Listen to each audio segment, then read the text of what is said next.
Il y a quelques jours, j'étais allé voir le film Sonic 3 avec mon frère, et pour dire le film, il était tout à fait époustouflant. En plus de ça, il est sorti le 25 décembre. Si ça, ce n'est pas un beau cadeau de Noël. L'histoire de Shadow, on la connaît toute, je n'ai même pas besoin de la raconter.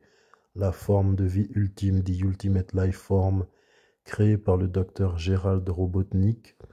Après, il y a une petite incohérence parce que dans le film, ils disaient qu'ils avaient trouvé Shadow dans une météorite, mais Shadow a été créé dans un laboratoire à partir des cellules de Black Doom. Bon, comme il y avait des enfants dans la salle, je pense que ils ont censuré Black Doom, ou peut-être Black Doom va apparaître à l'avenir. Ils ont censuré Black Doom parce que Black Doom, c'est l'équivalent de Satan. Je pense que c'est vraiment la première fois, ou plutôt c'est la deuxième fois qu'on voit une partie sentimentale et humaine de Shadow, que ce n'est pas seulement une machine à tuer. Il est devenu comme ça parce qu'il s'est senti abandonné. Déjà, j'avais remarqué ça dans Sonic X Shadow Generations, où vers la fin du jeu, Shadow verse une larme parce qu'après avoir battu Black Doom, Maria et le docteur Robotnik s'évaporent. C'était vraiment touchant et adorable de voir la relation que Maria avait avec Shadow, et au risque de décevoir les zoophiles parce que je vous vois, Shadow et Maria sont comme des frères et sœurs. Alors arrêtez avec vos romances de... Keanu Reeves ainsi que Jean-Pierre Michael ont fait un travail incroyable en prêtant leur voix à Shadow parce qu'ils arrivent à l'incarner avec perfection et à incarner ses émotions. Vous êtes une équipe très colorée. Alors petit synopsis, Scott Summers et Zoé Saldana, qui accueillent Sonic et ses amis, ont décidé de lui faire un anniversaire de Terre pour fêter son arrivée sur Terre. Ils pourraient carrément faire business en devenant vétérinaires parce qu'ils ont quand même 4 mammifères à la maison. Un chien, un hérisson, un renard et un échidné. Et s'il y a le crocodile, il faut le mettre où? Il faut le mettre dans le jardin. Puis ils sont appelés par le gun car il y a une menace en ville. Et puis là, ils se font totalement dézinguer. À 3 contre 1.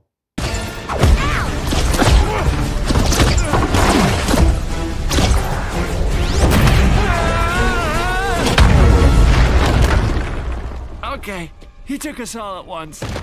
Weakling. Entre deux, on apprend que Dr. Gerald Robotnik, il est en vie, il était simplement en prison. En tout cas, moi, j'avais toujours pensé que le Dr. Gerald Robotnik, il était mort. Et en le voyant BG dans sa blouse blanche, pour moi, il était logique qu'il avait des pectoraux. Et dans le film, il a un gros ventre, comme un tonton congolais qui est sous Heineken. Normalement, je dis bien normalement, quand tu fais un tour au Heps, t'es censé avoir la même transformation physique que Gucci Mane. Avant, t'étais un gros lard, maintenant, t'as les tablettes de chocolat et les pectoraux. Peut-être qu'il était tombé dans la cellule de Kobalade, là où il s'est goinfré de biscuits et de chocolat. Je ne vois que ça comme explication. Et retournement de situation, on apprend que le docteur Gerald Robotnik est plus liboma qu'on ne le pensait, car il veut sa revanche sur l'humanité en détruisant la planète entière et lui aussi. Et là s'oppose un deuxième round entre Sonic et Shadow. Et on remarque que tout comme Knuckles, Shadow a aussi la capacité de frapper Super Sonic, lui retirant ses émeraudes du chaos et annulant sa super transformation. En même temps, Knuckles, c'est le gardien des émeraudes et Shadow est composé à 100% d'énergie du chaos. Et les deux, en touchant en même temps les émeraudes du chaos, Sonic se transforme en Super Sonic et on voit aussi Shadow se transformer en Super Shadow. Et le combat qui oppose les deux est digne d'un film de Dragon Ball. Et nous, tout ce qu'on a eu jusqu'à maintenant, c'est cette boost de Dragon Ball Evolution. Et dans ce combat, il y a une référence à Superman, de Superman dans Injustice 2, son super move, là où il frappe 3 fois son ennemi dans le ciel. Sonic fera la même chose lorsqu'il va frapper Shadow du Cameroun jusqu'en Égypte.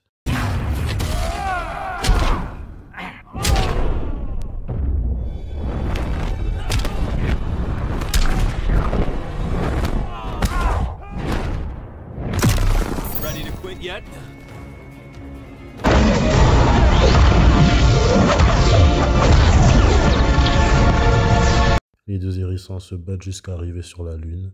Shadow dit à Sonic de l'exécuter. Sonic ne veut pas l'exécuter et il se rend compte qu'il était aveuglé par la colère.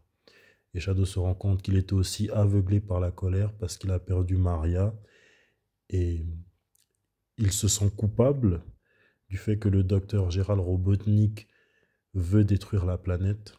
Les deux hérissons, ils font la paix. Ils se serrent les deux la main, se transformant l'un et l'autre en leur super forme pour aller détruire les robots du docteur Gérald Robotnik. Et là retentit le thème iconique Live and Learn. Dommage que le groupe Crush 4D n'a même pas fait un caméo dans le film. Et dans le film, ils ont reproduit leur fameuse pose qu'ils font à chaque fois que Sonic et Shadow se croisent. Ça m'a vraiment fait rappeler la pose de Goku et de Vegeta. Lors du combat, Shadow se sacrifie, le docteur Gérald Robotnik meurt, le docteur Eggman, je ne pense pas qu'il va mourir aussi facilement, il va peut-être réapparaître. Il y a quand même Shadow qui tape un Akira Slide sur un immeuble. Et non, Gloria, le Akira Slide n'est pas plus iconique que le Kamehameha, sachant que le film Sonic 3 est une énorme référence à Dragon Ball Z. Il y a aussi quelque chose d'autre qui m'a interpellé, mais ça c'est juste esthétique, c'est que dans les films Sonic, des personnages comme Sonic, Knuckles ou Shadow, ils ont les yeux séparés, sachant que dans les jeux vidéo ou dans les séries animées, ils ont les yeux unis.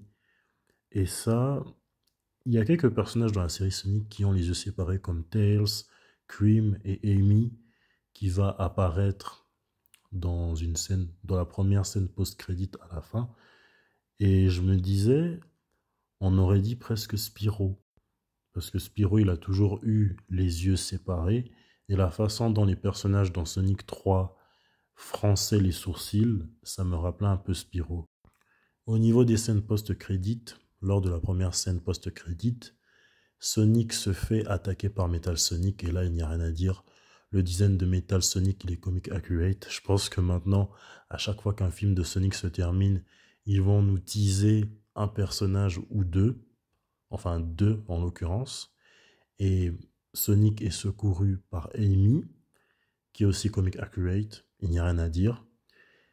J'avais cité Amy avant en disant que c'est l'un des personnages dans Sonic qui a les yeux séparés. Et je suis sûr que dans le prochain film de Sonic, elle va confondre Sonic avec Shadow, comme dans la série animée. Et à propos de Shadow, oui, il est en vie. Oui, la forme de vie ultime est en vie. Il apparaît lors de la deuxième scène post-crédit et dernière scène post-crédit.